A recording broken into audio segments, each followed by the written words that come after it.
bienvenidos a su programa Una mirada crítica sobre Guatemala de la Asociación para el Avance de las Ciencias Sociales en Guatemala.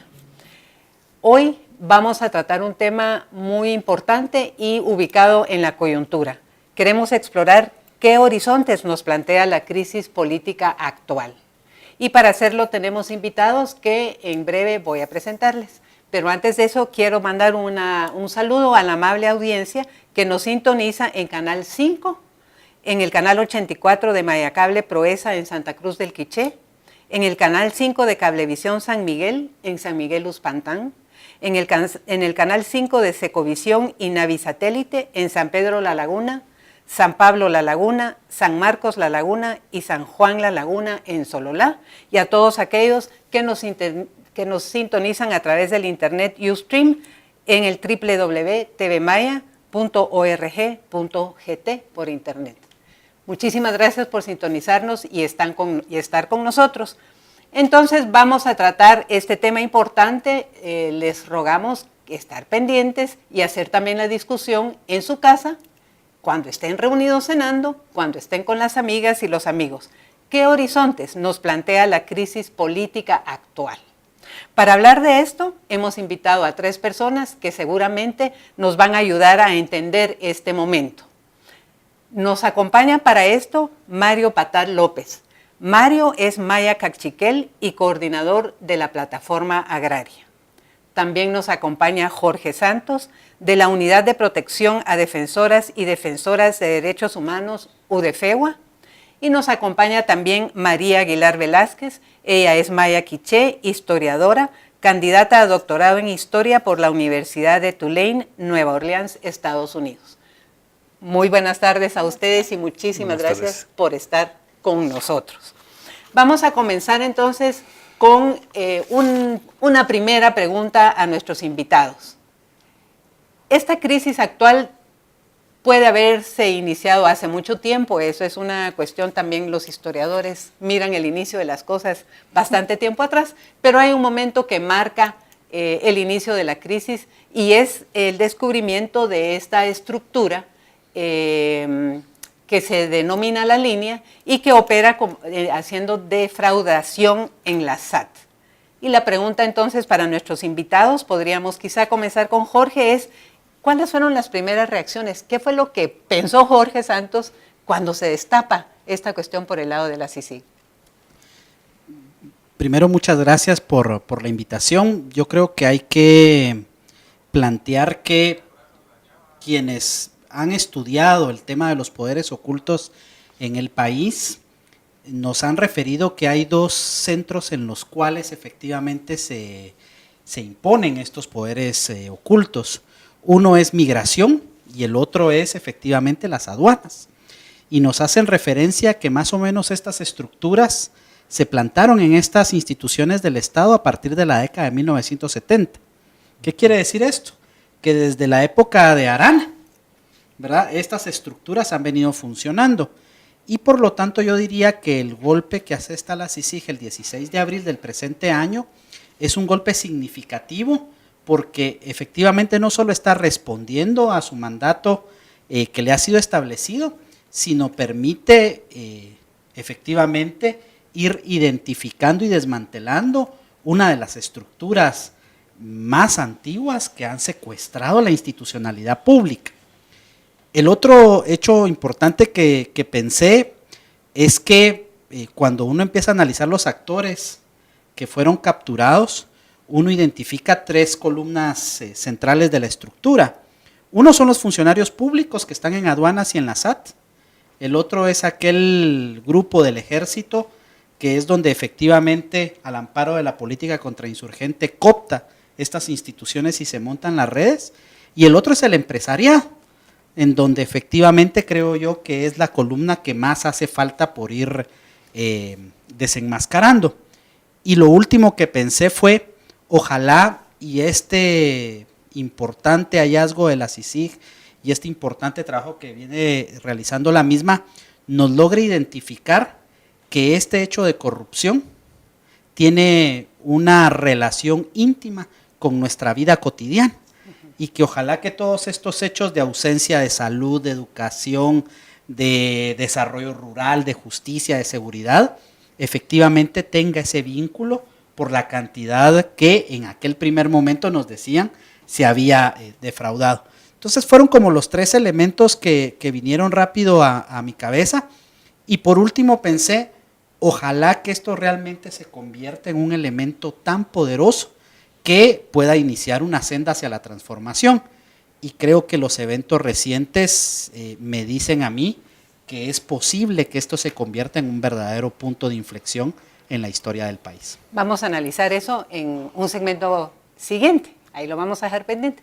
María, ¿qué fue lo que vino a la mente de María Aguilar cuando se entera de esto? La verdad, les soy muy honesta. Bueno, buenas tardes, ante todo, buenas tardes. Yo no me sorprendí.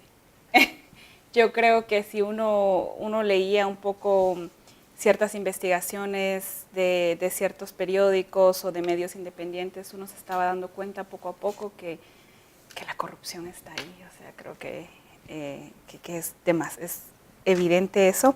Entonces, el que el robo haya sido tanto no me sorprendió. Creo que lo que sí me sorprendió un poco ya fue los arrestos que se hicieron ese mismo día, porque también hace poco tuvimos lo de la red de Byron Lima, ¿no? Y que para mí eso fue, ya con eso tuvo que haber habido un cambio, teníamos bastante, que el ministro de Gobernación esté tomando órdenes de una persona como Byron Lima era suficiente para darle vuelta a todo el gobierno.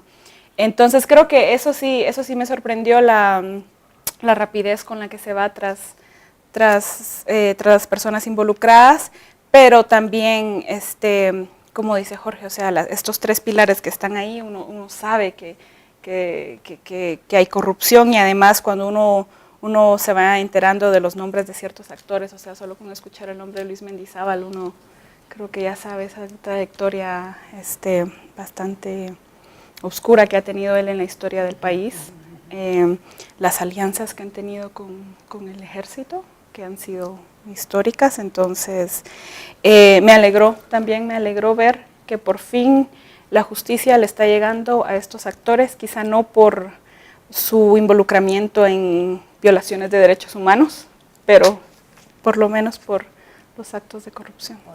Por otro lado. Muy bien, gracias María. ¿Y Mario Patal, qué fue su primera reacción? Bueno, digamos, era algo que ya se veía venir, ¿verdad? En los últimos años, los actos de corrupción, digamos, de este gobierno, pues rebasaban quizás, digamos, los niveles de corrupción que se habían dado en años anteriores. O sea, digamos, lo de la corrupción no es algo que se destapa hasta en este gobierno, es algo que viene desde muchos años atrás. Sin embargo, creo que el caso más sonado, digamos, el de la famosa agüita mágica del lago de Amatitlán, creo que fue dando también como esa pauta para que, digamos, estas actitudes salieran. Y yo creo que también esto está, bueno, en un momento pensé de repente alguna cortina de humo, porque también en esos días se debatía si se prorrogaba el mandato de la CICIG o ya no, ¿verdad? Pensé que pudiera ser una cortina de humo, pero ya al ver, digamos, qué personajes estaban involucrados, digamos, y que se menciona, digamos, la persona más cercana a la vicepresidenta, digamos, el secretario privado. Entonces esto, pues lógico, dice, bueno, no puede ser tan una cortina de humo, digamos, donde se tocan, digamos, las más altas esferas de poder formal, digamos, en este país. Pues yo creo que esto, pues también en un país donde los niveles de pobreza y grandes desigualdades, pues este es un acto criminal, ¿no? Al escuchar, digamos, las cifras preliminares, porque no creo que sean las definitivas, pues uno dice, bueno, hay un clamor de pedir que devuelvan lo sustraído, lo robado, digamos, pero eso no logra resarcir todo aquel daño que hayan hecho, digamos, que hayan muerto niños en los hospitales, que la seguridad pública a través de la policía, digamos, las patrullas no tengan combustible como para haber evitado algún asalto. Y podríamos mencionar una serie de actos que pudieron haberse, digamos, resuelto, digamos, con todo esto sustraído. Además de que, bueno, los niveles de endeudamiento, digamos, del país pues son alarmantes, ¿verdad? En tanto, digamos, el pueblo sigue endeudándose, pues ellos llevándose, digamos, todos los recursos que este Estado debe procurar para el bien común.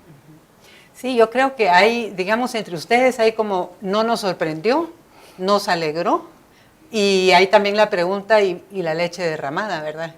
¿Quién recoge o cómo se recoge esa leche derramada? Pero el tema de que no nos sorprendió es interesante porque nos permite ver para siguientes discusiones. No nos sorprendió, pero tampoco hasta este momento se había hecho mucho en ese ámbito, ¿verdad? En ese ámbito. Eso yo creo que es algo también interesante de poner sobre la mesa, porque yo creo que sí coincidimos todos en que, pues sí, no nos sorprendió. Tenemos un instante nada más y quiero preguntarle a María. La prensa había venido sacando información por mucho tiempo, ¿verdad? De estas cuestiones. Ese tema de la prensa es importante en esta coyuntura. Sí, yo creo que sí, creo que, bueno, dos temas. Yo creo que la prensa había venido sacando bastante información, pero creo que la pregunta que nos tenemos que hacer con respecto a esto es, entonces, ¿qué cobertura tiene? Porque podemos decir, bueno, aquí en la capital vemos ciertos medios, tenemos acceso a internet, podemos ver otros. Entonces creo que eso influenció en que la capital se abriera los ojos, porque protestas y movilizaciones desde el interior hemos tenido históricas, ¿no? Pero entonces creo que esto ayudó a que la capital abriera los ojos, pero entonces ahora la pregunta es, estos temas de corrupción, todo este escándalo, ¿qué tanto ha llegado a otros departamentos y a otras comunidades a través de estos medios? Con esa pregunta de María Aguilar, nos vamos al primer corte de este programa. Les sugerimos que vean las entrevistas que van a pasar en el corte, que también aportan elementos interesantes para este tema que estamos discutiendo el día de hoy.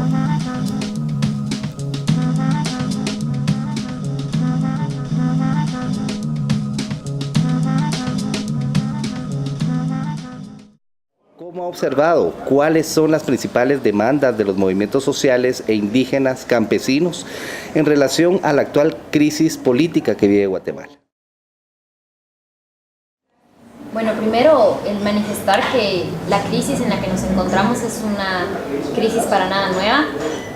Los pueblos indígenas, las organizaciones sociales y campesinas hemos hecho una disputa con el Estado desde hace siglos. Nos parece importante y alentador este momento en el cual pues otro grupo de la ciudadanía que ha permanecido indiferente en estos últimos años pues ha decidido salir a la calle, ha decidido reivindicar también sus derechos ciudadanos.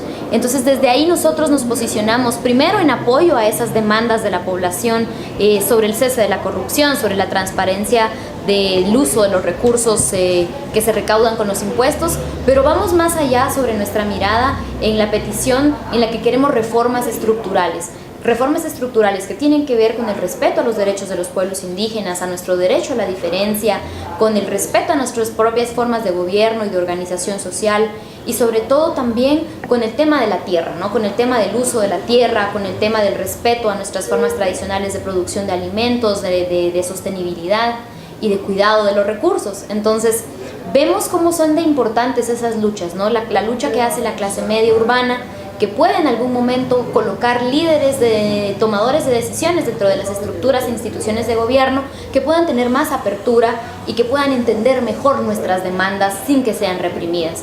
Entonces, por eso es que para nosotros es importante, digamos, manifestarnos junto a la población de la clase media urbana, a la clase pobre urbana, que normalmente no se moviliza y no se indigna. Entonces, vemos nosotros que nuestro ejercicio, que es prácticamente semanal, anual, mensual, de movilización de las comunidades, de constante denuncia, viene de esta manera a acompañar y a acuerpar esta movilización urbana. Entonces, para mí especialmente ha sido un momento interesante para hacer este análisis de las indignaciones, ¿no? Ver, por ejemplo, cómo se pronunciaron los 48 cantones de Totonicapán, se generó una movilización masiva y la respuesta de los medios de comunicación y de la población fueron distintos ahora, este abril del 2015, a la respuesta de la población. el 4 de octubre del 2012, cuando los 48 cantones estábamos pronunciándonos en contra del mismo gobierno por las demandas que eran bastante similares a las que se están pidiendo ahora, ¿no? Respeto a la soberanía del pueblo, a las decisiones populares.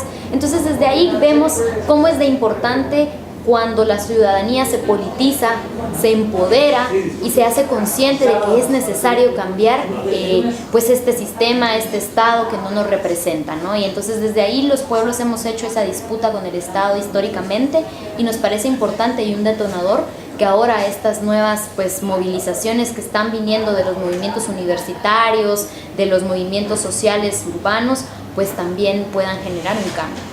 Que hay dos narrativas en disputa. La primera es que si hay un descontento generalizado de la población urbana y de la clase media que en algún momento es la que criminaliza y moviliza la información que se produce desde los centros de poder de la comunicación, sobre todo de los medios más grandes. Entonces era un momento complicado para los medios. No podían criminalizar una movilización ciudadana que pedía renuncia porque también estaban siendo simpáticos y empáticos con la movilización del parque. Eso tiene mucho que ver con que el actual gobierno de verdad hizo las cosas tan mal que ni siquiera la élite los respalda.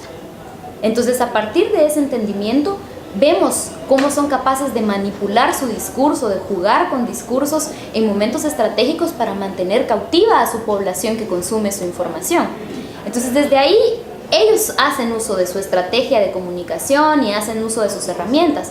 Sin embargo, sí vemos que también hay otro tipo de aprovechamiento de estos espacios que tienen más que ver con los partidos políticos que utilizan estos espacios de movilización de la indignación para colocar sus propias agendas y para intentar capitalizar ese descontento para generar votos para su partido.